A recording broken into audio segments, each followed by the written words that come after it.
caríssimas amigas, amigos, irmãs, irmãos, a paz permaneça em nossos corações. O filósofo Platão, na sua extraordinária obra A República, descreve o mito do soldado era um soldado grego, encontrava-se em pleno campo de batalha e foi atingido por um golpe mortal. Como era parte da cultura grega, os compatriotas recolhiam os cadáveres nos campos de batalha, conduziam até a pátria e lá procediam a cremação dos corpos. Todo esse processo, até o dia da cremação, transcorreram 12 dias. No 12º dia, momentos antes de atear a fogueira, o soldado ressuscita para a surpresa de todos e narra a sua experiência. Conta o soldado que logo depois de sentir o corpo tombar ao chão morto, enxerga-se desprendido do corpo em espírito, observa o seu cadáver, bem como outros tantos, e nota que, a uma certa distância, outros companheiros de luta encontravam-se também despidos do corpo em um grupo sob a liderança de seres espirituais superiores.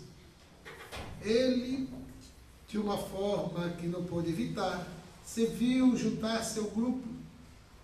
E esse grupo acompanhou toda a direção destas almas superiores que retiraram dali e seguiram adiante, até que, de repente, encontrava-se o grupo diante de um gigantesco portal.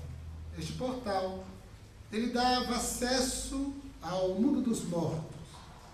Uma vez atravessado este portal, o espírito haveria de ser admitido em definitivo no mundo dos mortos, para ser feliz ou infeliz. Acontece que, na porta de entrada, encontravam-se alguns juízes. E esses juízes portavam a ficha corrida da existência corporal de cada um daqueles soldados. E cada um fora submetido a uma avaliação minuciosa de fatos que até mesmo a individualidade não se recordava por inteiro, mas se encontravam todos os registros da existência pregressa. Conforme todo o resultado desta avaliação, era estabelecido o julgamento e então decidido que, incorporado ao mundo dos mortos, seguiria o espírito para regiões superiores para a felicidade, ou então desceriam às regiões infernais para o sofrimento. De modo que esta avaliação prosseguia e, sob a determinação de uma dessas lideranças espirituais, fora mantido por último. Seria ele o último a chegar ao portal, mas fora advertido: preste atenção em tudo que você observar aqui. Preste muita atenção em todo o processo. E o soldado prestou atenção em cada uma das avaliações. O que lhe surpreendeu foi ignorar aquela regra, aquela atitude nas regiões siderais.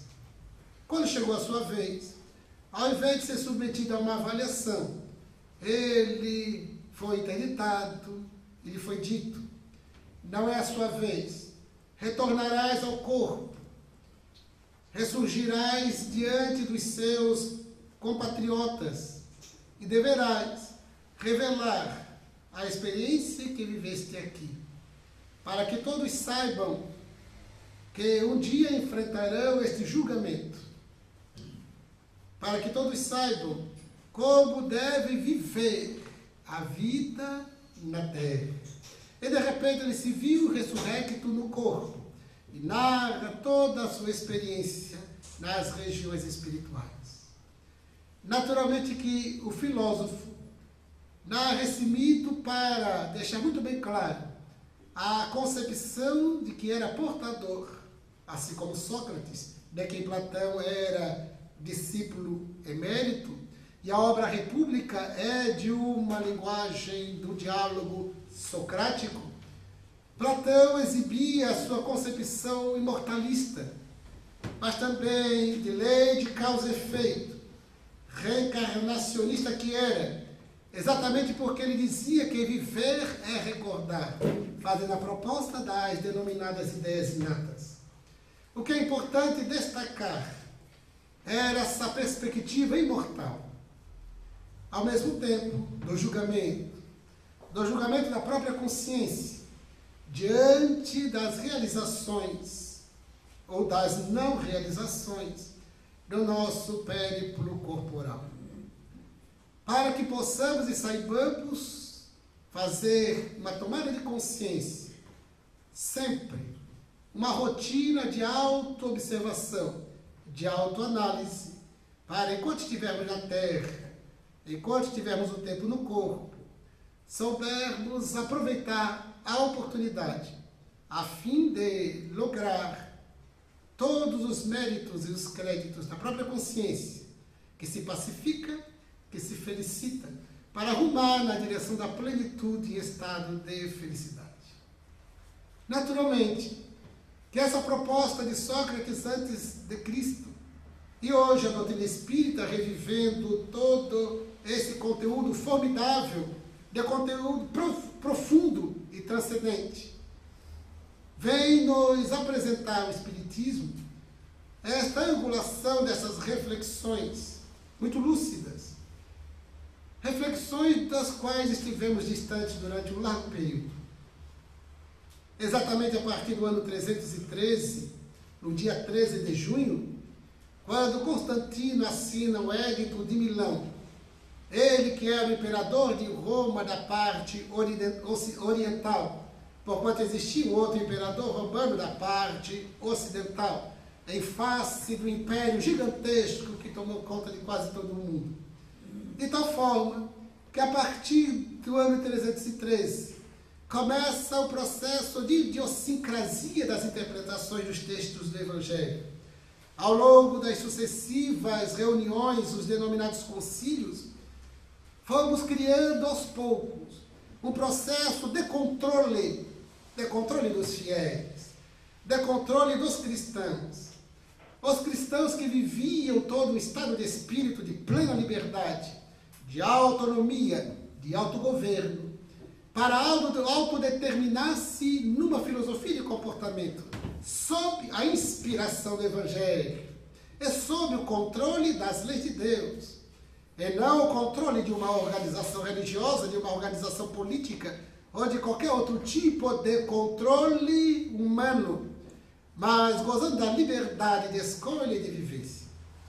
Ao longo do tempo, esse controle do período mágico religioso foi se estabelecendo através dos castigos, das ameaças, das promessas, das fantasias religiosas criadas nas ignorâncias que se arvoravam em sabedoria.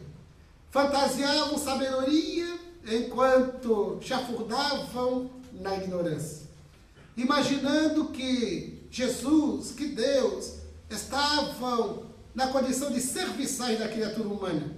E a criatura humana, desde que sob controle, estabelecesse um comportamento mentiroso, de fachada, uma conduta externa, deixando de considerar-se na intimidade, na transformação da subjetividade, enquanto as expressões objetivas estavam muito bem concordes com o paradigma do controle religioso mágico, de forma que nós vamos observar que ao longo do tempo, as diversas organizações de um controle, tais os rituais, os cerimoniais, foi afastando o indivíduo da capacidade de pensar, de refletir sobre o Evangelho, pensar sobre si mesmo, colocar-se em questão, para apenas adotar comportamentos formais, imaginando na sua fantasia mágico-religiosa cristã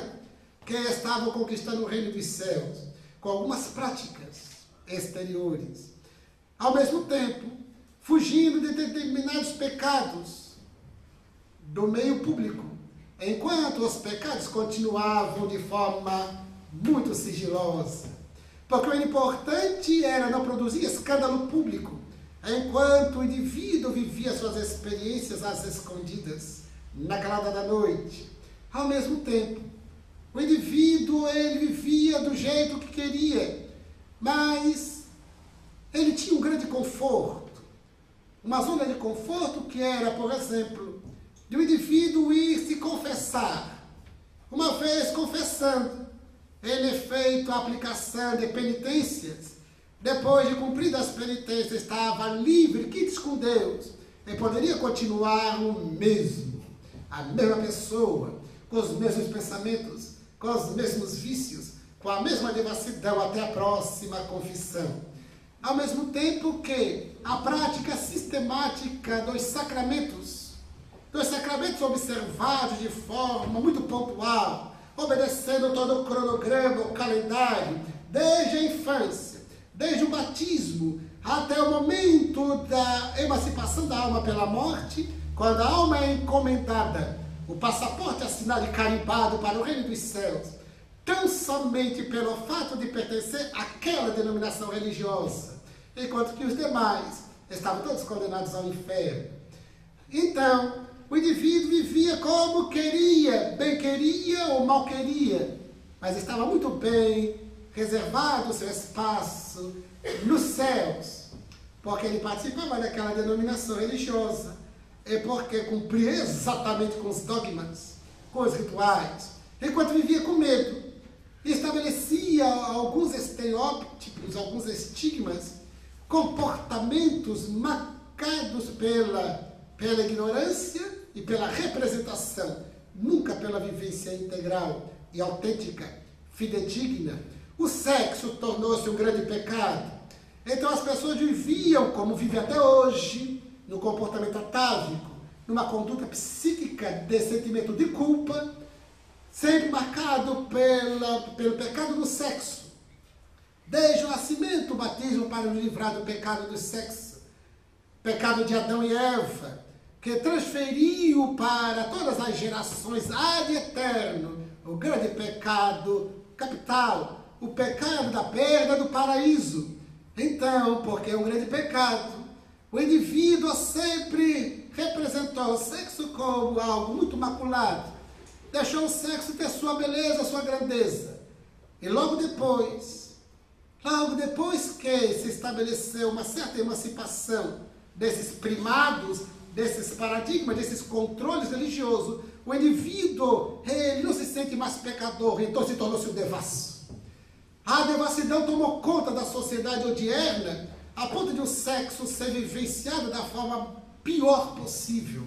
É o prazer pelo prazer, é a devassidão. Tudo por quê? Porque foi construído, foi encapsulado o sexo como um grande pecado. Sem uma análise refletida sobre essa energia, sobre essa força que deve ser dignificada, que deve ser movida, utilizada com moralidade, com senso ético, para produzir os seus resultados de felicidade e de paz.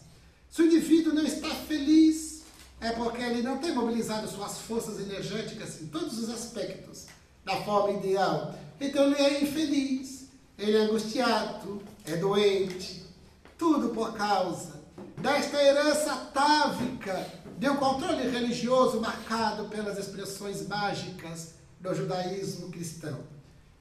E nós vamos percorrendo o tempo, E foi se estabelecendo também tudo marcado pela punição de Deus ou pela possessão demoníaca. Nas épocas, especialmente da Idade Média, quando as cidades eram dizimadas por epidemias, a gripe, a febre, bem como viroses, bactérias, não se tinha conhecimento a respeito. Então, cidades inteiras eram dizimadas por essas febres, por essas contaminações, por essas epidemias. E então, se estabelecia que isso era um castigo de Deus. Era um castigo de Deus contra o pecado dos homens, para manter o controle. Ao mesmo tempo que se constituía uma grande invasão demoníaca para destruir a humanidade. Quando surge, portanto, a partir do século XVII, ganhando corpo no século XVIII, se consolidando no século XIX, a ciência. Surge o primado da razão. Na medida que o homem foi, nas suas possibilidades cognitivas, ganhando autonomia para investigar, para pesquisar, foram percebendo que todo aquele controle religioso não tinha o menor sentido. Então os homens de ciência diziam, não tem nada a ver com o castigo de Deus, tem a ver com a falta de higiene. Porque as ruas eram porcas, a imundícia tomava conta das cidades, conviviam-se com os ratos, com os dejetos humanos à porta de cada residência, as águas com que o indivíduo bebia e pouco se banhava, eram todas contaminadas. E os homens de ciência pesquisando, desenvolvendo a tecnologia compatível, perceberam, não se trata de nenhum castigo divino, tratam-se de micro-organismos. É que uma boa higiene haverá de resolver toda a questão. Fizeram as experiências, os resultados foram opínuos. Então, começou a religião a perder o seu controle. A religião tradicional, histórica, no Ocidente, porque no Oriente ainda continua, no Ocidente foi perdendo o seu controle. E a ciência foi ganhando corpo e surge o primado da razão. Para de ser, então, agora, os positivistas, os cientificistas. Agora é a época da razão. Não é mais a época da religião. Imaginava que a religião tinha o seu tempo de morte contado. Foi por esse motivo que Friedrich Nietzsche, filósofo alemão, escreveu o livro Assim Falava Zaratustra. Esse personagem, que era um poeta da Pérsia, saíra correndo às ruas anunciando a morte de Deus. Ora, se vivíamos o primado da razão, não precisávamos mais das religiões, não precisamos da religião, não precisamos mais de Deus. Então, Deus morreu. Era a época da razão. Se a religião apresenta um Deus, nós, da ciência, apresentamos uma deusa. A deusa razão. Então agora não é mais a religião no Ocidente que tem o controle, agora é a ciência. É a razão que deve estabelecer o controle de toda a sociedade. O controle do comportamento, ao mesmo tempo que é a ciência, é a razão que vai estabelecer o que é verdadeiro e o que não é verdadeiro. Por contrapartida, a perspectiva positivista, cientificista, tudo para ser considerado um conhecimento verdadeiro precisa passar pelo crivo da razão. Como toda proposta das religiões históricas, tradicionais, dogmáticas, não tinha como ser comprovado cientificamente. Então as religiões ficaram circunscritas nos templos religiosos. E, enquanto nos templos religiosos aprendia-se sobre Adão e Eva, nas bancas escolares passamos a estudar Charles Darwin. Quando se imaginava, à luz da religião dogmática teologal, que nós somos filhos de Adão e Eva, ali, nas bancas escolares, nas academias, falava-se do evolucionismo darwinista. Ou seja, essa falta de conexão. Enquanto ali se estuda uma coisa, aqui se estuda outra. Ali é Deus. Deus ocupado com castigar e com premiar, e aqui a ciência para investigar e nos apresentar a melhor forma de se viver. Afastam-se a religião da ciência, e o indivíduo não sabe sob que controle se posicionar. Da religião, da ciência. Da religião enquanto se encontra nas quatro paredes do templo. Da ciência quando sai da porta para a rua. Então, segue o ritmo, e foi nesta época, exatamente nesta época do primado da razão, que Jesus convoca Jean Rus. Jean Rus, no século XV, ele que fora discípulo emérito de Wycliffe, se posicionava diante do comportamento do cristianismo de forma refletida. Ele, como outros, refletiram a respeito. Como também Francisco de Assis, no seu tempo, refletiu sobre. E ele se posicionava cantando a elegia do cristianismo, que deveria rever os seus posicionamentos, os seus cânones, para ter agora um reencontro com o Evangelho. Porque, como dizia Emmanuel, através de Chico Xavier, Jesus fora expulso do cristianismo. E Jean Rus dizia a mesma coisa. Ele foi condenado ao silêncio. Ele que era sacerdote da Tchecoslováquia. Ele foi colocado de lado, mantido em silêncio, como uma condenação. Um dia foi realizado no ano de 1412 o Concílio de Constança, que é uma cidade no sul da Alemanha. Nesse Concílio de Constança, onde, sob a condução do líder maior da Igreja Romana e suas lideranças, convidaram Jean Rus para apresentar os seus fundamentos, os seus pensamentos a respeito. E ele foi, acreditando que lhe seria dada a palavra. Os historiadores narram que aquele homem magro, alto, adentrou o salão diante de cerca de 250 autoridades para explanar o seu pensamento, o seu posicionamento. Quando lhe foi caçada a palavra de forma sumária, fora submetido ao julgamento sumário, tanto quanto injusto e condenado à morte. A morte na fogueira. Antes da pena capital, ele ficara preso no cubículo, onde ele não podia ficar nem na horizontal, nem na vertical, acocorado durante 30 dias, mal alimentado. Quando ele é retirado dali para ser conduzido ao madeiro, onde ele seria queimado vivo, ele sai com o corpo adoentado, naturalmente.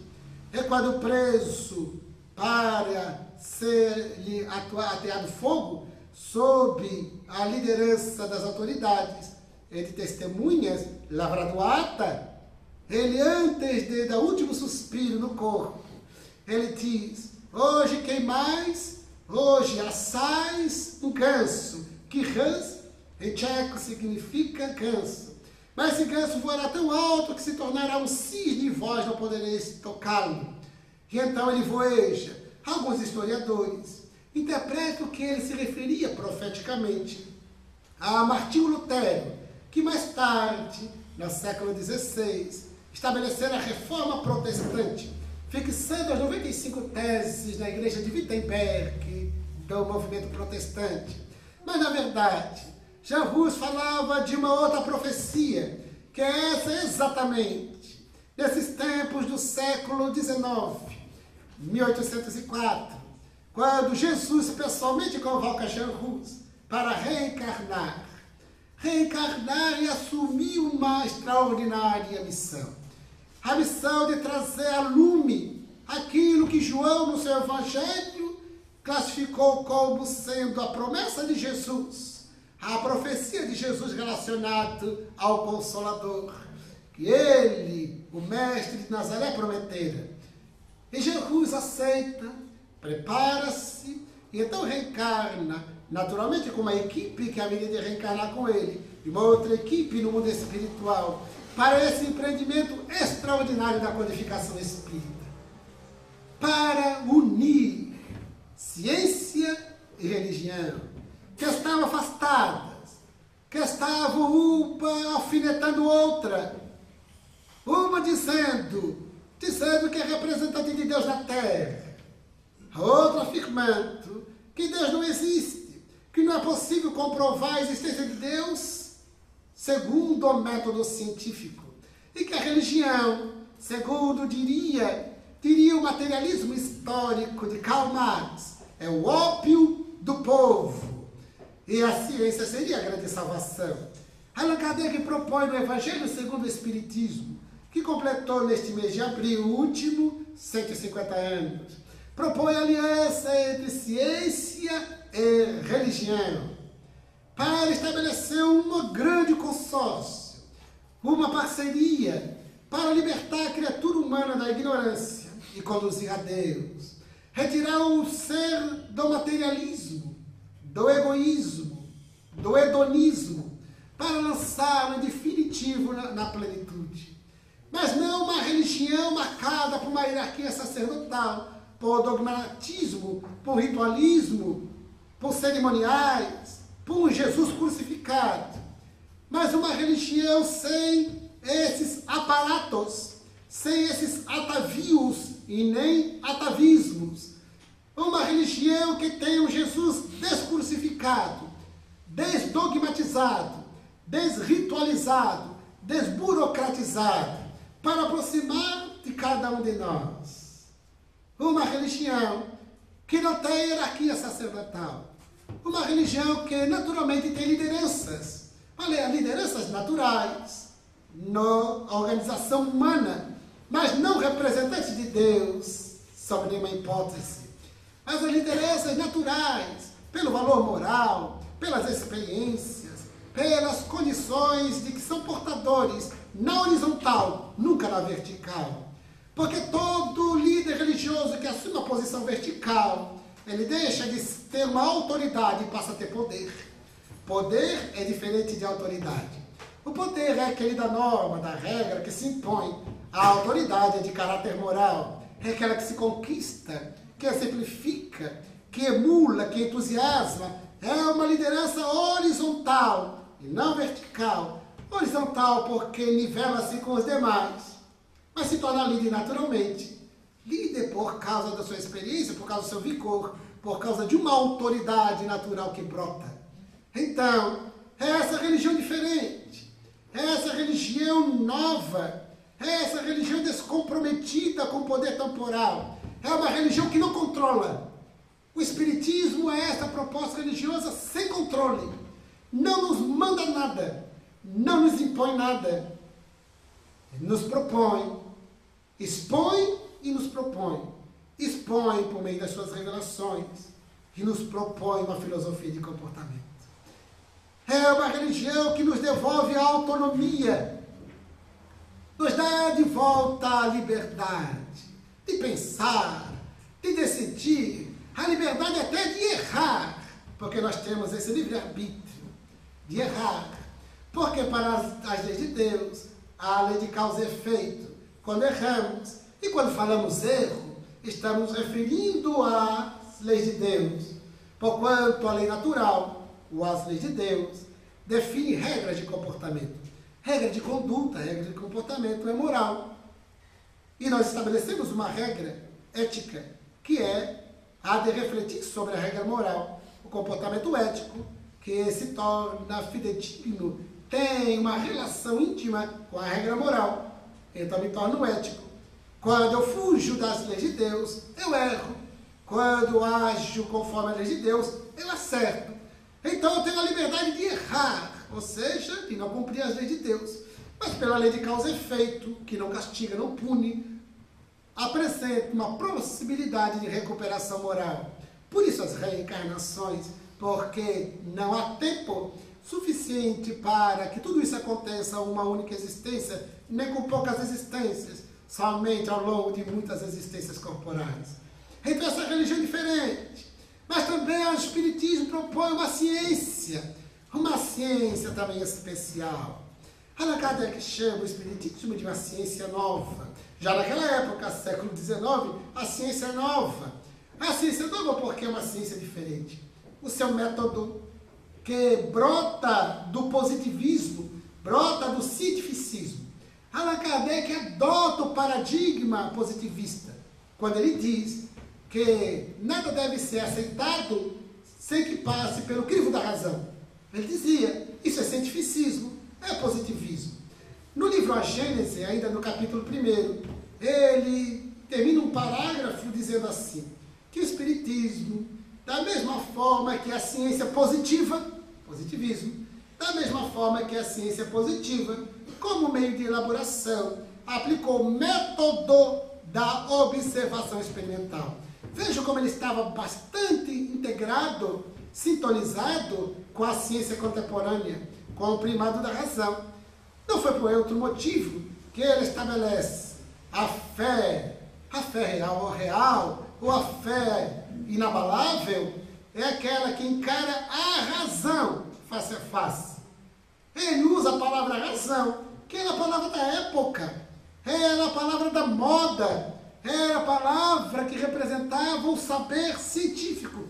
Por isso ele dizia, a fé inabalável, autêntica, verdadeira, é aquela que encara a razão, para se opor à fé cega de uma tradição judaico-cristã mágica, para agora ser o que nós chamamos hoje da fé racional, da fé que pensa, da fé que entende, que logica, que reflete, que mede, para que nós não nos percamos numa fé irrefletida. Ou seja, é uma ciência, mas o método científico é adaptado ao objeto de estudo. Os objetos de estudo da física, da química, da biologia e de outras ciências têm por primado, têm por viés, estabelecer-se em laboratório e os fenômenos repetidos em laboratório. Essa é a dificuldade da ciência acadêmica, considerar os fenômenos espíritas, porque eles querem reproduzir em laboratório os fenômenos espíritas. Colocar um espírito dentro do bico de Bunsen, por exemplo, para testá-lo sob pressão do fogo, do frio, do peso, medir, ver a pulsação. Imaginem, o espírito é o ser que escapa, embora o perispírito sendo semimaterial, escapa a essas apreensões da tecnologia humana, a menos que se encontre materializado. Como William Crook fez na sua época, com o espírito de Kate King através da médium Florence Cook. Mas, assim considerando ainda a ciência, Allan Kardec adapta o método positivista ao objeto de estudo, que é o ser inteligente. Um ser que se materializa se quiser e também se puder. Um ser que se comunica se quiser e também se as circunstâncias forem favoráveis. Ou seja, escapa em certa medida às exigências laboratoriais do cientificismo, mas não deixa de ser ciência. Como dizia muito bem Allan Kardec, era a ciência aplicada nos exames da metafísica, enquanto o positivismo diz que os exames metafísicos são impossíveis de realizar-se, porque afirmam que não tem como avaliar cientificamente a consciência, não tem como demonstrar cientificamente a imortalidade da alma dentro desta redoma, dentro deste encaixe do que se chama de ciência acadêmica. Conversando com uma pesquisadora da Universidade Federal, ela que é cientificista, positivista, materialista, então eu lhe perguntei, está comprovada a imortalidade da alma? Ela disse não.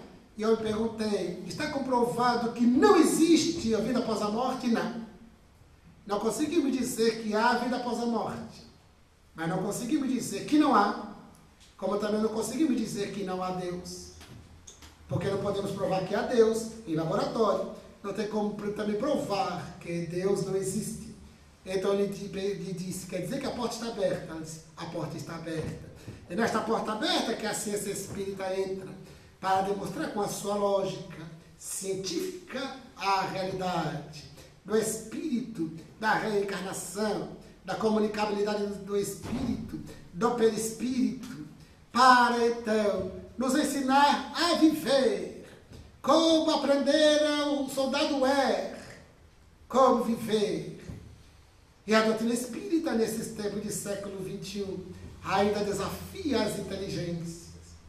Hoje estamos bastante diferentes, naturalmente, por causa da popularidade do espiritismo, mas ainda algumas interpretações diferentes, ainda a ignorância pululando, sobretudo no que diz respeito ao aspecto ciência, religião, filosofia.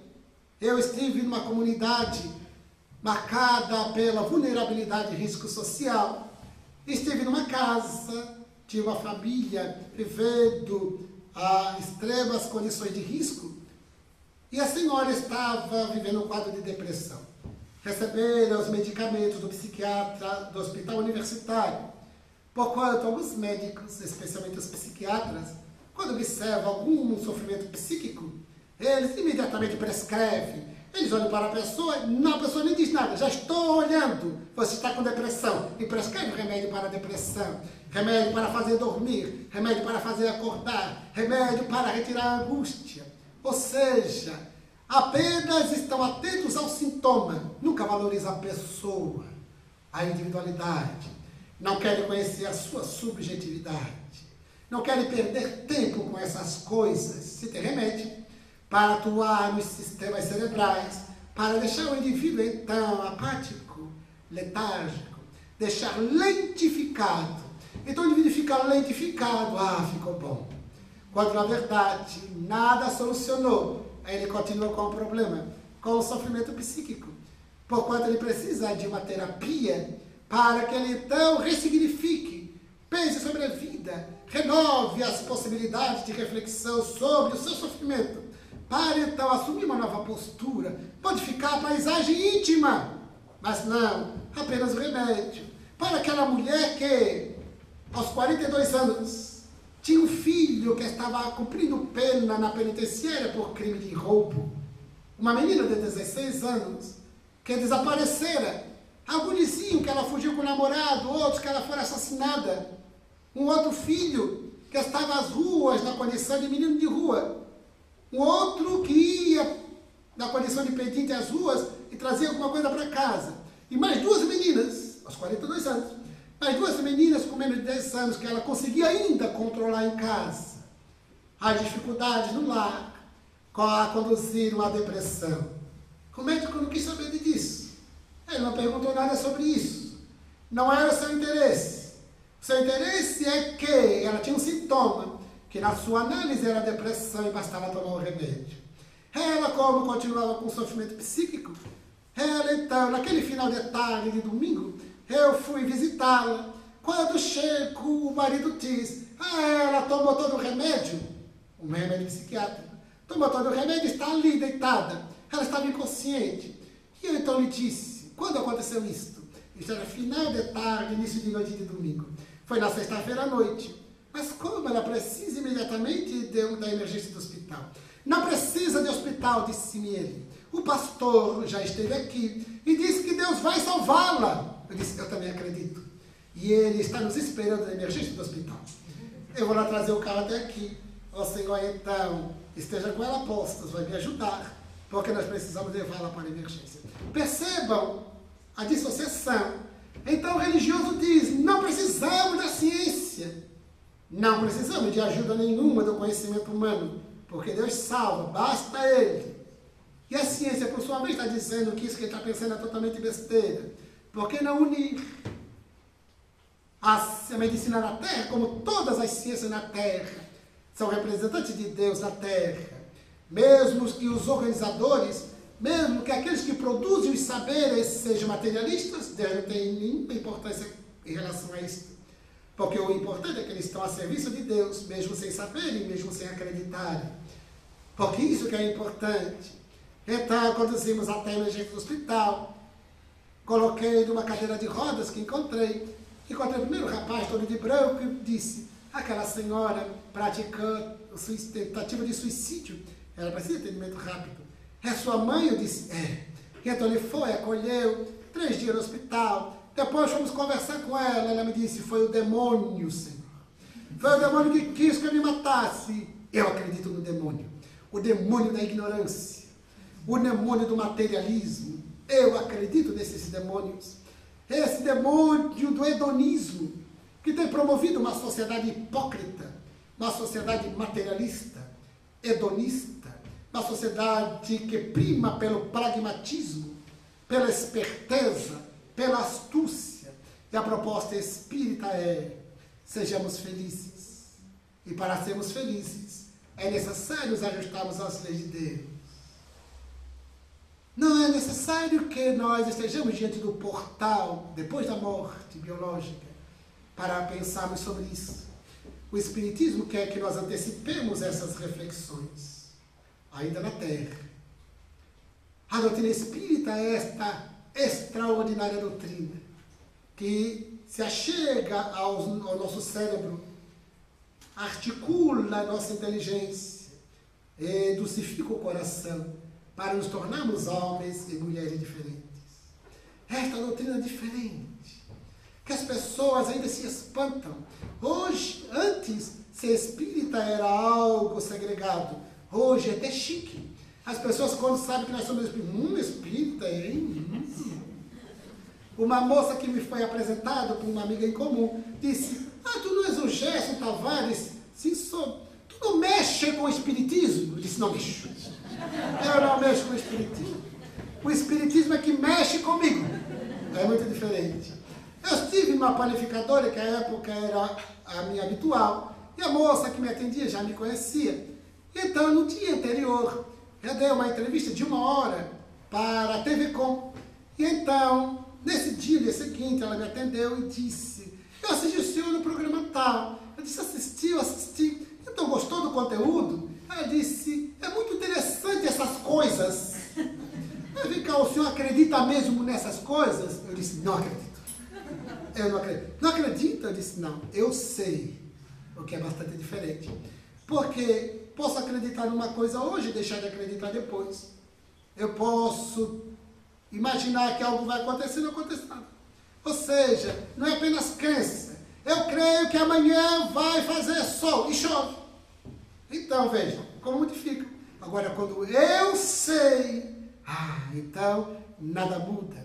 Tudo aquilo que eu falei na entrevista que você assistiu, e muito mais, eu sei. Isso faz toda a diferença. É isso que nos liberta, que nos emula, que nos propõe uma forma diferente de ser, numa sociedade ainda tão materialista, ainda tão hedonista, que faz o prazer pelo prazer. Buda já dizia que uma das formas do sofrimento é o prazer. Ele não está falando do prazer natural, ele está esse prazer que conduziu o indivíduo à condição hedonista de ser. Quando o prazer é trazido às condições máximas, como a vida só tivesse significado com o prazer. Quando a vida tivesse algum sentido com prazer. Sem prazer, não tem nenhum sentido. Então essa cata de prazer alucinado, devasso, perturbador da atualidade. Temos muita parcimônia. Paremos e vamos refletir a respeito do comportamento odierno. Exatamente porque nós podemos sair na condição de comportamento de manada, imitando todo mundo. Porque esse comportamento de bando, de manada, o indivíduo não reflete, ele não pensa, apenas acompanha. É por isso que o Espírito Joana de Ângeles propõe, se necessário, siga na contramão dessa história. Formidável! Quando a história está nos conduzindo para o precipício moral, nós andaremos na contramão dessa história. Então é hora de pensarmos. O Espiritismo não nos controla, nem tem essa intenção. A doutrina espírita nos devolve a autonomia, o autocontrole, a autodeterminação, para que eu então decida sobre a minha vida, sobre o que pensar, o que sentir, o que desejar, definição de metas e de meios. Porque agora são as leis de Deus que me controlam, não é nenhuma organização humana. São as leis de Deus. Já basta o controle que existe na sociedade, quando nós temos data para pagar o condomínio, data para esse aquele compromisso, quando temos as leis fazendo os controles sociais, quando o indivíduo se quiser erguer uma obra social, tem inúmeros regramentos, portarias, resoluções ministeriais, para dizer como e quando e da forma que vamos operar na obra assistencial. Há inúmeros controles. É o César. Quando Jesus foi desafiado, como sempre era, diante do pagamento de impostos, Jesus perguntou, o que está na moeda? Eles apresentaram, é César. Muito bem, dai a César o que é de César, e a Deus o que é de Deus. A doutrina veio nos falar do que é de Deus, porque na medida que a sociedade se transforma pelo que é de Deus, transformará César. Enquanto a sociedade não estiver implicada de lei natural, o César continuará controlando. Veja, Jesus foi muito sábio. Por enquanto, dá a César o que é de César e a Deus o que é de Deus. Na medida que a gente se implica de Deus, César se transforma. Porque o próprio César agora se transformará num dos nossos. Então a proposta espírita é a mesma de Jesus. Por ora, dá a César o que é de César, mas a Deus o que é de Deus. E exatamente nesta dinâmica de oferecer a Deus o que é de Deus, que significa dizer, viver as suas leis, que significa dizer, cuidar do nosso autodesenvolvimento moral, espiritual, que significa dizer, transformarmos-nos moral, espiritualmente, eticamente. Então a doutrina espírita propõe toda uma transformação interior, subjetiva, para as transformações objetivas. Então, o Espiritismo nos devolve a nós mesmos. Isso é muito complicado. Não estamos acostumados. Não estamos habituados psiquicamente ao longo das últimas reencarnações, habituados à autonomia moral e espiritual. Não estamos habituados à autodeterminação. Nós queremos saber sempre qual a ordem de uma organização. Então, eles querem saber da doutrina espírita se a gente deve beber ou não deve beber. Se a gente deve fumar ou não fumar. Por que não fumar? Qual é o castigo que receberemos? Percebam? O atavismo. Qual vai ser a punição? Vamos para um umbral? Como é que eu consigo ir para o nosso lar? Não dá a impressão que estamos ouvindo na Idade Média ainda? O que devo fazer para ir para o reino dos céus e fugir do inferno? É passe que eu tenho que tomar? Quantos passes? A gente substitui por atavismo e amolda a uma perspectiva espírita de forma forçada. São os atavismos. Eu não posso faltar ao centro espírita porque senão eu vou para o umbral. Não. É importante que eu vá sim sempre ao centro espírita para que eu não perca a direção. Que eu esteja sempre renovando, retroalimentando-me espiritualmente de energias e de aprendizagem, para que eu não esqueça o roteiro.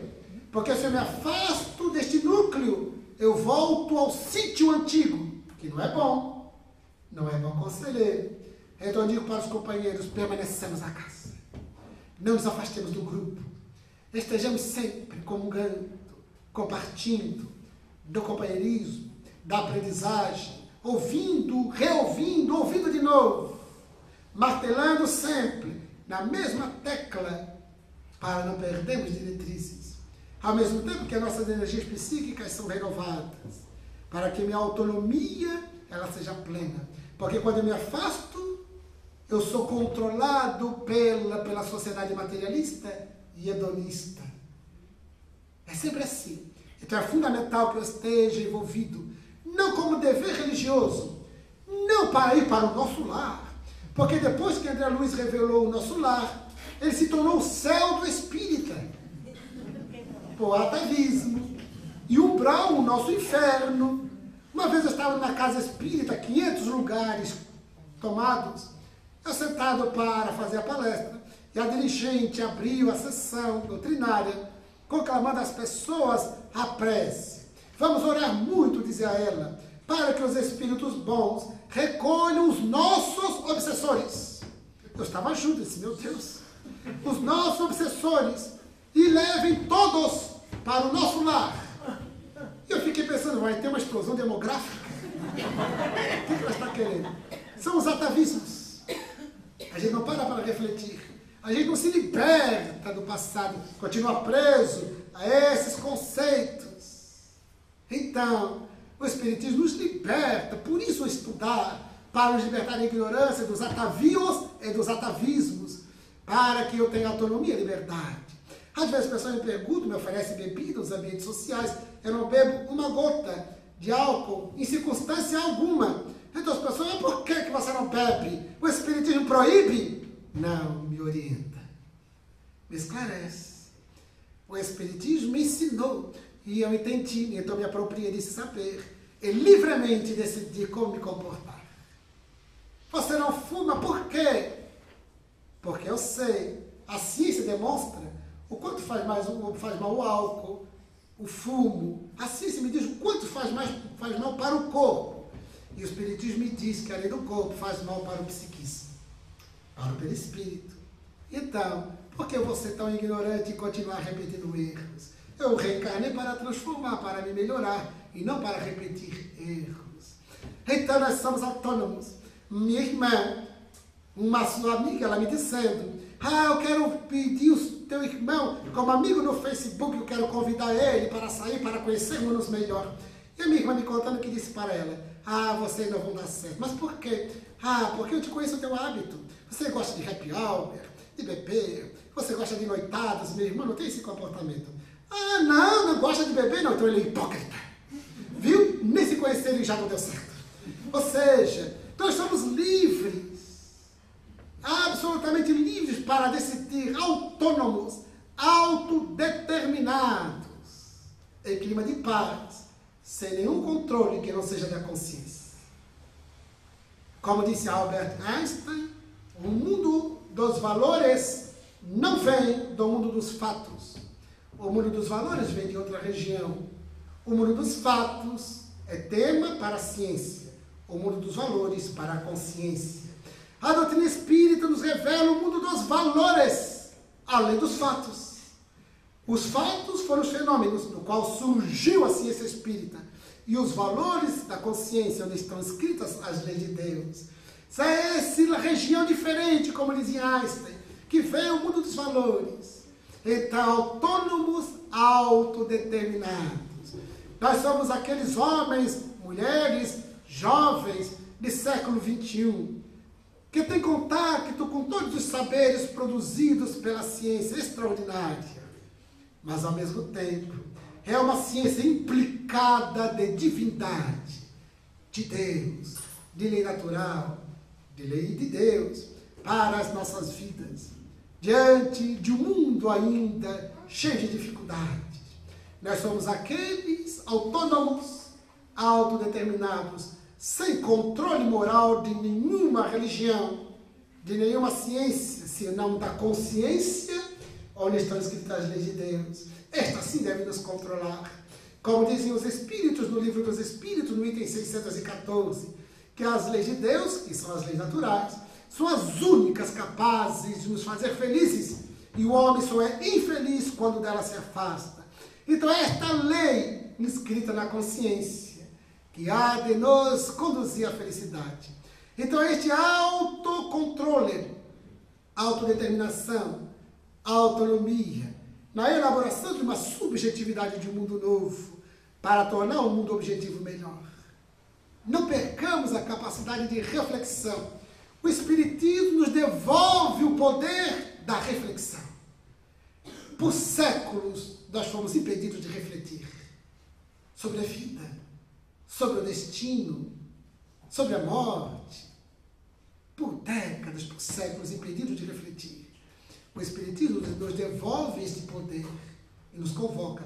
Reflita, medita, autoanalise-se, auto-observe-se. Somos os únicos dos seres vivos em condições de pensar sobre si.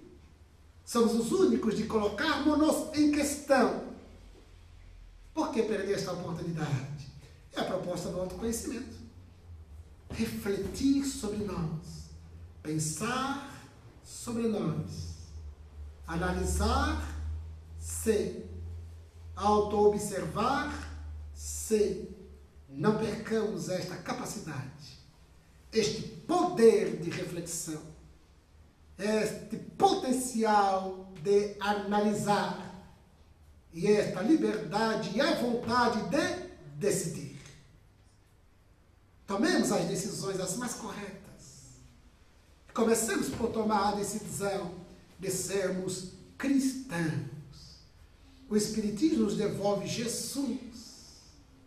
Jesus não crucificado, Jesus descrucificado, nos devolve o cristianismo dos primeiros dias, o chamado cristianismo primitivo, para que nós nos tornemos homens e mulheres cristãos verdadeiros, autênticos, nas relações com os outros, transformando a vida de relação num clima de fraternidade. A palavra fraternidade quer dizer que reconhecemos que somos todos irmãos. Isso quer dizer a palavra fraternidade. Que nos reconhecemos todos irmãos. O que o irmão faz por outro irmão? Pratica solidariedade. Fraternidade, solidariedade. Esse clima de fraternidade, solidariedade que é a cooperação de um irmão com o outro, nos conduz a um sentimento de amor, para a expressão da caridade, já que a caridade é o próprio amor em ação. Joana de Ângeles, Espírito, diz: não te irrites com alguém que te pede e que te volta a te pedir. É muito comum nós falarmos de fraternidade e solidariedade, mas na via pública, nas ruas, quando alguém vem nos pedir, e é quando nós estigmatizamos como preguiçosos, como mentirosos, nós, então, nos afastamos da solidariedade, da fraternidade. Não somos nossos irmãos. E a gente exclui, se afasta, tem um asco. Joana de Ângeles diz: não te impacientes com eles. Não te irrites com eles. Atenda-os, humanizando-os. Porque é muito fácil fazer o bem para aquele com quem temos algum tipo de simpatia. Estava no grupo de assistência. E então uma amiga disse: aquele ali eu não gosto, nem chega perto. Por quê? Porque ele fuma. Eu tenho raiva de quem fuma. Como é que pode prejudicar-se? E a fraternidade? Nós vamos lá. Seremos fraternos e solidários. Porque nós não vamos impor a ele proibindo que fume. Ele é livre. O nosso dever é sermos solidários e fraternos. Então essa divisão, nós não temos mais esta autorização. Uma vez eu estava indo de casa para o trabalho, que são 10 minutos a pé, calmamente. Então era um início de tarde, chuvosa, fazia frio. Então eu estava agasalhado com o guarda-chuva. E quando vi ao longe um homem alto, sem camisa, e ele falava alguma coisa, ele tinha uma voz muito vigorosa, mas que eu não conseguia entender. Ele se dirigia às pessoas se afastavam dele, outras antecipadamente cortava o caminho, e ele ficava sempre em torno de um mesmo estabelecimento. E eu fiquei refletindo, vendo as pessoas se afastando. Como nós somos fraternos, como nós somos humanos. As pessoas se afastam como se outro fosse um lixo, fedendo, como se fosse algo imundo. Tudo por causa dos estigmas, e os estigmas conduzem ao preconceito. Eu disse: eu sou cristão, eu sou espírita, eu não posso fazê-lo invisível. Eu o enxergo e tenho que torná-lo visível, porque eu sou espírita e quero um mundo novo. Porque na tribuna é muito fácil pregar fraternidade e solidariedade. E diante de um episódio como este, é mais fácil ainda fugir, classificando-o, estigmatizando-o, porque nós antecipamos tudo. É um preguiçoso, é um aproveitador, é um mentiroso. Eu não saí do caminho dele. Então, quando eu estava perto, eu consegui ouvir o que ele dizia. compra aqui, é bem na frente de um brechó, compra aqui uma camisa para o negão, compra aqui uma camisa para o negão. Quando cheguei mais perto, então ele veio ao meu encontro e apontou para a loja dizendo, compra aqui uma camisa para o negão. Eu disse, qual é o seu nome? Ele me disse, e eu me apresentei. Humanizar o processo. Nós quase sempre não humanizamos as nossas relações com os outros. É fácil humanizar com os companheiros aqui na casa espírita. É muito fácil. Estamos num clima muito favorável. Estamos também numa vitrine. Então é muito fácil fazer olhar de peixe morto, os gestos estudados. Muito bom. Uma pessoa maravilhosa. Uma vez uma amiga me disse assim, Gerson, mas tu tem tudo a ver com a psicologia, porque tu és uma pessoa muito calma. Na hora que ela me disse isso, eu já comecei a pensar, Gerson, tu és calmo ou parece? Tu és realmente calmo ou faz de conta? Tu és calmo ou usa um persona? Eu fiquei a refletir, porque eu precisava me descobrir no processo de autoconhecimento. Ela tinha razão, ou ela estava fantasiando, e eu iria me acomodar naquele conceito. Ah, ela tem esse conceito de mim. Olha só como eu sou bom, como eu sou calmo. E ficava com essa, era muito confortável. Ou eu realmente sou. Se eu ainda não sou, preciso tornar-me, porque isso é lei do progresso. Nós precisamos sempre estar refletindo. E então, eu disse o meu nome. Nos apresentamos como fazendo com os amigos. Prazer, fulano, Beltrano, muito bem. Mas o tempo urgia, chovia, fazia frio, ele sem camisa. E ele me disse, repetindo, compra aqui uma camisa para o negão. Eu disse, eu vejo que você está precisando. Não era hora de perguntar, por que estás sem camisa? Você nunca teve uma? O que você fez com a que tinha? Você já pediu para alguém? Já recebeu e desfez? Era hora de uma sindicância? Era hora de uma auditoria? Era hora de um processo? Era um momento emergencial. Então precisávamos tomar uma decisão. Livre que sou, poderia dizer, não vou dar. Ou talvez porque não pudesse, não tenho dinheiro, não tenho como lhe ajudar. Mas eu queria lhe desejar boa sorte. Humanizar o processo, olho no olho. Humanizar. Dar atenção, no mínimo. E então ele disse, entra, vamos lá. Ele entrou. Foi direto num dos cabides, tirou um desses moletom com capuz, manga comprida, vestiu no corpo, olhado, e saiu gritando às ruas com o braço aberto, Deus existe! Deus existe! A moça da loja que estava na porta assistindo tudo, ela voltou para o balcão para me cobrar. E então ela me disse, o senhor está de parabéns, mas lamento dizer que o senhor foi enganado. Eu disse, fui enganada. O senhor conhece? Ela disse, não. Eu também não conheço, nunca ouvi por aqui. Se me passo aqui, nesse horário, nunca ouvi. E nunca mais ouvi depois daquele dia. Mas se você não conhece, por que você diz que ele está me enganando? Todos enganam! Ah, a partir desse pressuposto, então você está me enganando. Você não está cobrando certo. E eu estou te enganando. Este cartão que eu estou te dando, ele é clonado. Melhor. Bem, como eu parto do pressuposto que você não está me enganando, e como eu tenho uma absoluta certeza que não estou te enganando, porque eu sou um homem de bem, então somos duas pessoas que não enganam no mundo. Então não são todo mundo. Se não é todo mundo, somos dois. Mas diz a matemática que se existem 2 a 4. Se existe 4 a 8, se existe 8 a 16.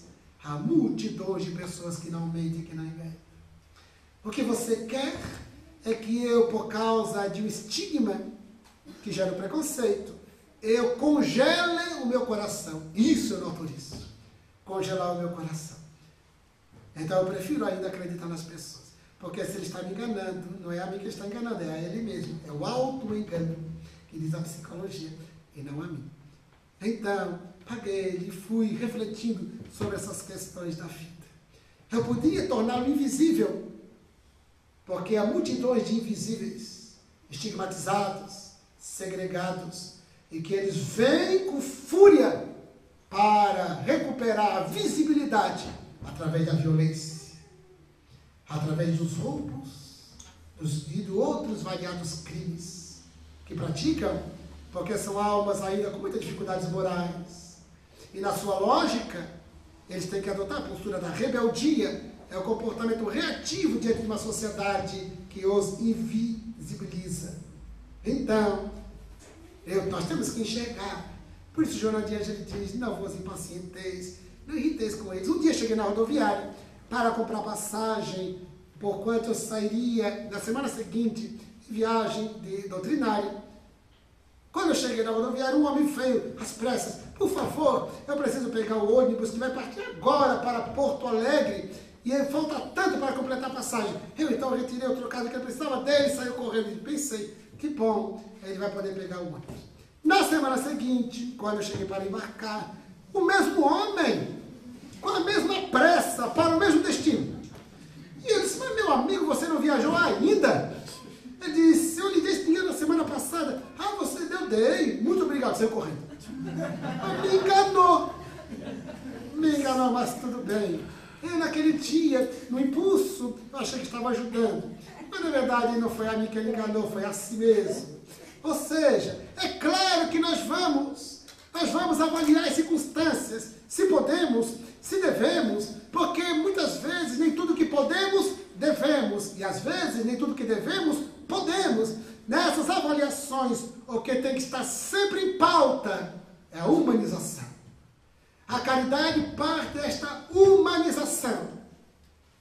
Um dia eu estava participando de uma atividade assistencial de uma instituição, os companheiros todos meus conhecidos, e então estavam fazendo a entrega de mantimentos para famílias cadastradas. Então havia toda uma burocracia muito rigorosa, sisuda, de um companheiro com uma prancheta com a relação das famílias cadastradas, porque eles são muito astutos. É um por família que podia receber a cesta básica, mas eles colocam como um bom brasileiro uma mãe da família para fraudar e levar mais de uma. Então havia aquele controle rigoroso, sisudo. Muito bem, cada um que estava na fila, um companheiro controlava e tal, e autorizava. Esse pode receber. E uma das companheiras é que fazia a entrega da sacola. Ela muito bem arrumada, um vestido bem cuidado, os cabelos vindo do cabeleireiro, com reflexos, luzes, máscara, com piastra, tudo que tinha direito. Os beijos pintados, as unhas, uma coisa delicadíssima. E ela então pegava a sacola, afastava assim, dava para a pessoa e dizia: vai. Porque tem que ser muito rápido. Não, imagina, temos que ser rápido. Eu pensei, eu deve ter saído de casa de tarde pensando assim: eu vou fazer a caridade. Porque fora da caridade não há salvação. Então, ao invés de ficar assistindo o Luciano Huck, eu vou fazer a caridade.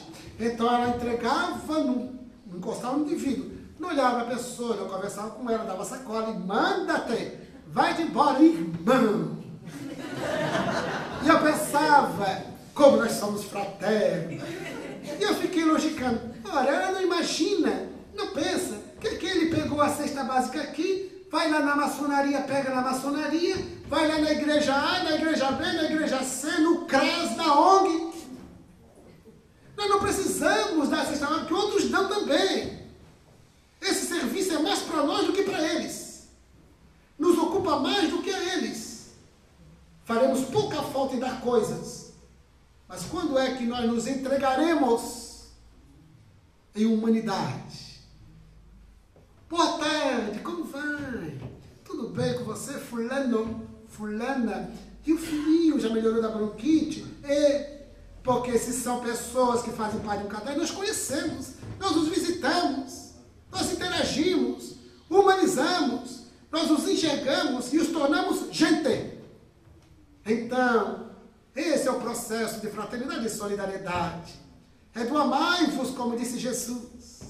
Isto sim, não é dar coisas simplesmente. O dar coisas é um meio de vínculo, de nos aproximar. Mas a caridade real é do olho no olho, coração a coração, quentura humana, calor humano. Porque muitas vezes não precisamos dar nada, só a nossa presença felicita. Porque nós humanizamos, nós diminuímos as tensões pelos quais padecem de uma sociedade que oprime e que segrega. Diminuímos essas tensões, produzimos um bem-estar psíquico. Ao mesmo tempo que produzindo a educação pelo viés espírita, nós libertamos consciências para transformar a humanidade. Enquanto o coração não pulsar no ritmo do Evangelho, nós não transformaremos o mundo.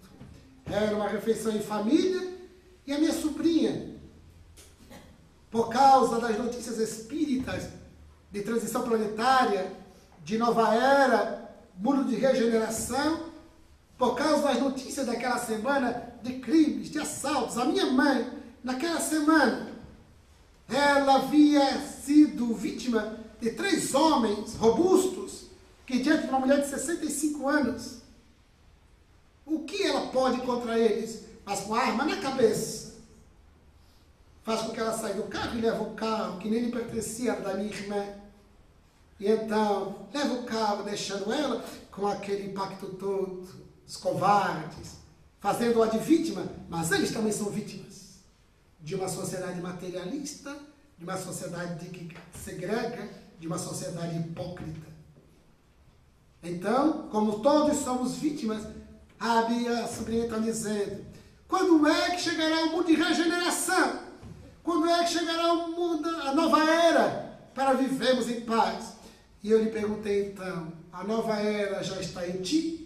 Ela me olha e diz, mas tio, como quem pergunta, que questão é essa? Que desafio? E eu completei, se a nova era não fizer parte de ti, não sonhes, não fantasies com a nova era no mundo. Porque antes da nova era, antes do mundo de regeneração se tornar uma realidade objetiva, ela há de se tornar, tem que se tornar uma realidade subjetiva. Então é fundamental subjetivarmos este espírito da nova era, que é o do próprio cristianismo em nós, vigoroso, autêntico. Então é a hora de amarmos, é hora de nos tornarmos felizes. Por causa do aniversário do livro Brasil, Coração do Mundo, Pátria do Evangelho, foi feito um seminário em Florianópolis, e a organização me deu o tema, a responsabilidade do espírita na pátria do Evangelho. E eu fiquei refletindo, mas qual é a responsabilidade do espírita na pátria do Evangelho? Eu cheguei para fazer a palestra sem saber qual era a responsabilidade ainda. Porquanto, nós podemos cair, com óbvio, neste conceito natural, esperado, amar, fazer o bem, caridade, isso todos sabem, mas algo a mais. Qual é a responsabilidade? Algo diferente, que nos diferencia dos outros, porque os outros também falam de solidariedade, falam de amor. O que nos diferenciaria? Então, enquanto conduzia a palestra, eu tive a resposta no meio da palestra. Quando eu pensei, eu encontrei qual é a verdadeira responsabilidade do espírita na pátria do Evangelho. A responsabilidade do espírita, então eu contei para os amigos presentes. A nossa responsabilidade é a responsabilidade de sermos felizes. Porque se nós temos todo esse conhecimento, temos toda essa possibilidade, o que mais se não sermos felizes? Nós temos essa responsabilidade sim. Temos tudo para sermos felizes. Se não somos, é hora de avaliar. Porque nós temos tudo para sermos felizes. Então, na reunião com os amigos e tal, quando o assunto é este, eu sempre digo para os amigos não espíritas, eu sempre me apresento como uma pessoa feliz, porque eu sou. Porque eu não tenho mais dúvidas, nenhuma dúvida mais pulula em minha mente e em minhas emoções. E porque não há mais dúvidas, não há mais medos. Não há medo nenhum mais. Não há medo mais do futuro, medo da velhice, medo de doenças, medo do que os outros pensam, medo da inimizade de outrem, medo de espíritos inferiores, medo do crime. Não tenho medo nenhum, porque eu não tenho mais dúvidas. É porque o Espiritismo apresenta a diretriz, define as metas e nos faz entender os meios livremente, por vontade. Nós transitamos pelos meios para atingir as metas superiores. Nós somos felizes. A felicidade não é algo que conquistaremos lá adiante. A felicidade já está aqui, presente, em nós. Sem a plenitude, mas quanto possível, felizes, sem dúvida nenhuma. Eu digo para os amigos, porquanto os amigos reclamam de frustrações, de decepções, de tristezas. E eu lhes pergunto, como diz um professor de filosofia, bem-vindo ao mundo. Então eu lhes pergunto, vocês queriam o que no mundo? Uma colônia de férias? Vocês imaginam que nós vivemos no país das fantasias? Não vivemos. Não temos como, por enquanto, dentro desta faixa evolutiva de provas e expiações, vivermos sem episódio de tristezas, sem frustrações, sem decepções. O que nós vamos fazer é ressignificar tudo isso, para que, apesar de tudo isso, nos tornemos homens e mulheres felizes, com a alegria de viver. Entendendo que as tristezas fazem parte dos episódios existenciais. Carl Gustav Jung, da psicologia analítica, ele afirma que sem tristeza, sem frustrações, sem decepções, não há amadurecimento psicológico. Então é necessário viver essas experiências. Então é natural que as tristezas nos acompanhem, nos visitem de quando em vez. Depressão não, que é patológico. Mas as tristezas são normais e aguardadas. Ela nos chega, a gente avalia, visita, aprende com a visita e segue adiante. Frustrações, a mesma coisa. Decepções, não motivo. Eu sempre digo para os amigos, não se decepcione com ninguém. Não se decepcione com ninguém. Porque quando eu me decepciono com a pessoa, porque fiz uma expectativa em relação a ela. Mas o que ela pode, o que ela quer, o quanto ela é livre, a sua vontade, o que pode fazer. Nem sempre atender minhas expectativas. E eu vou ficar decepcionado? Não. Eu estou conhecendo melhor a pessoa. Joana de Ângeles diz, quando alguém te decepciona, agradeça. Porque agora você conhece a pessoa. Antes você fantasiava, agora você conhece. Então não há motivos para ficarmos decepcionados com as pessoas. O motivo é para sempre estarmos aprendendo com as pessoas e amadurecendo.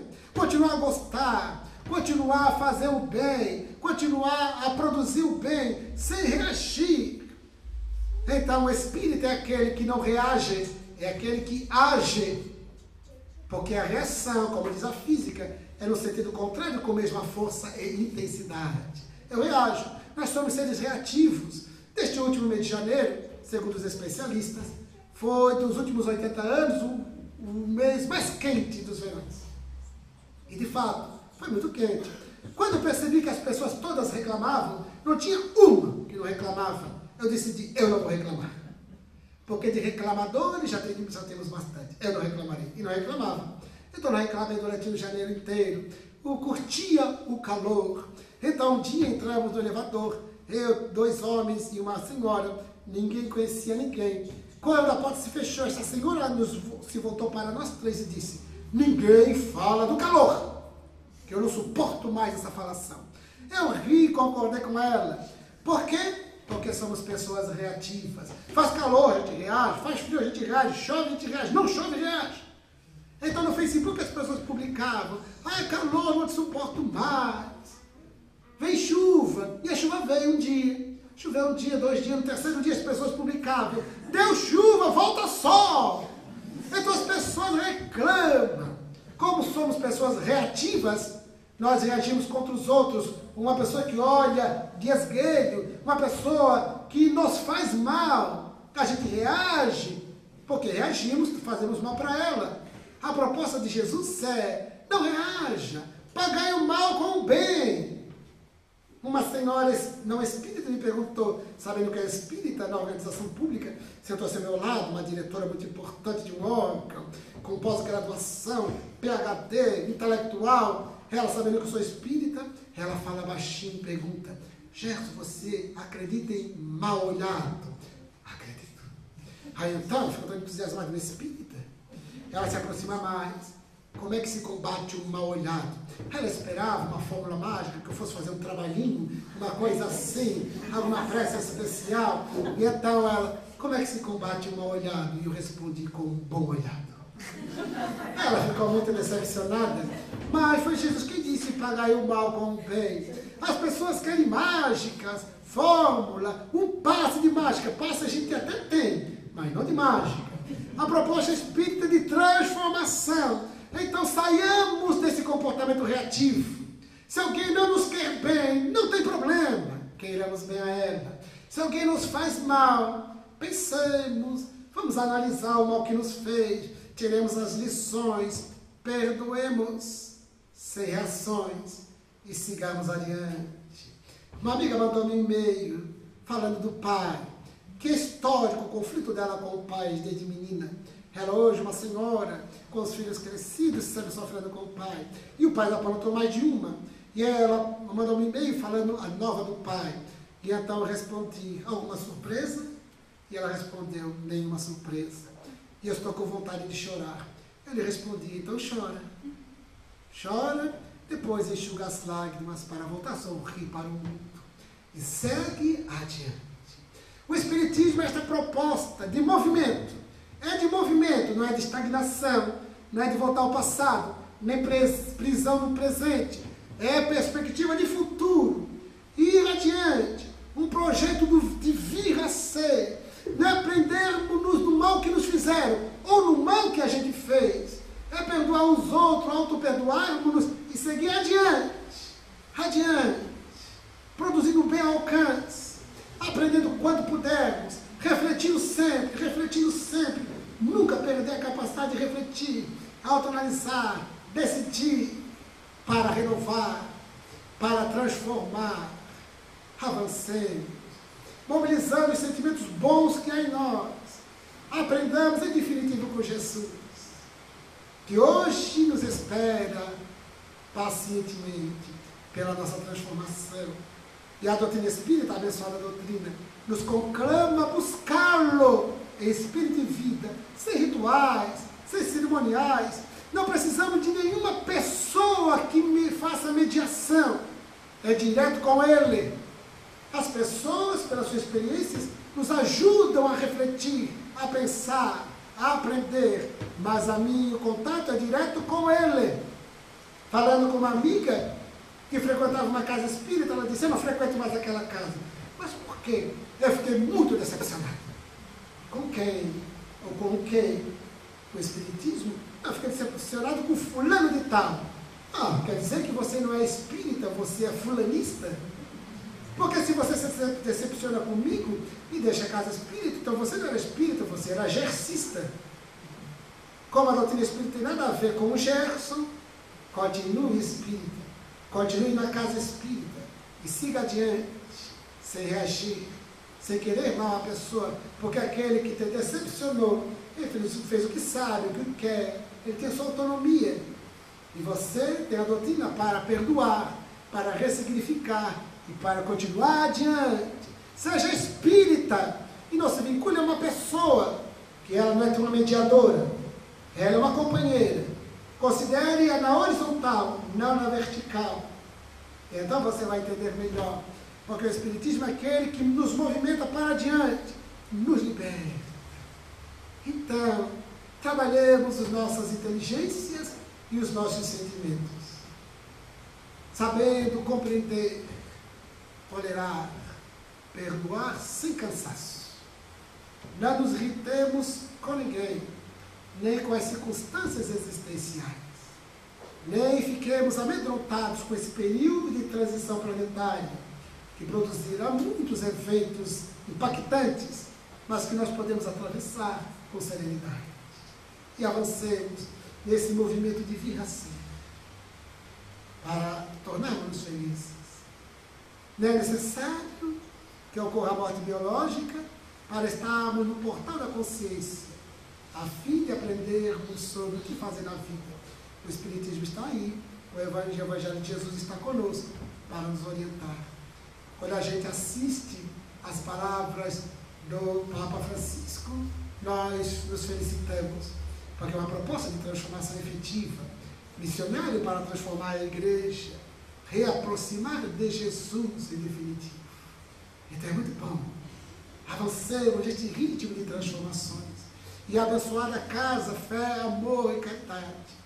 Há 80 anos trabalha neste empreendimento de libertar consciências, de motivar corações aos novos paradigmas do Espiritismo, que traz de volta os velhos paradigmas do cristianismo nascente, do cristianismo primitivo. a do amar a Deus sobre todas as coisas e ao próximo como a nós mesmos. 80 anos, produzindo a libertação de consciências. 80 anos expondo e propondo para que cada um, sem controle, cada um com autonomia e autodeterminação, autocontrole, aceite a proposta e viva a proposta, libertando-se. Avancemos, portanto, para os próximos 80 anos, vivos de alegria, intensos de entusiasmo, de vida, como dizia Jesus. Quero que tenhas vida e vida em abundância. E com esta vida rica de saberes e de sentimentos e de intenções, avancemos sempre e elevemos nossos pensamentos a Ele, nosso Rei Solar, nosso Príncipe da Paz, nosso Guia Modelo Jesus, para que Ele nos inspire nesses dias difíceis, sim, desafiadores, mas ao mesmo tempo rico de possibilidades, de saberes e de prática do bem, sob a assistência paternal dele, sob a amizade dos companheiros dessa abençoada casa, que nos convida e nos acolhe com amizade, nossa gratidão. Mas também nossa gratidão a cada uma das senhoras, dos senhores, dos jovens presentes, pela atenção educada, a presença paciente, enquanto manifestamos os nossos votos de muito progresso e muita paz. Muito obrigado.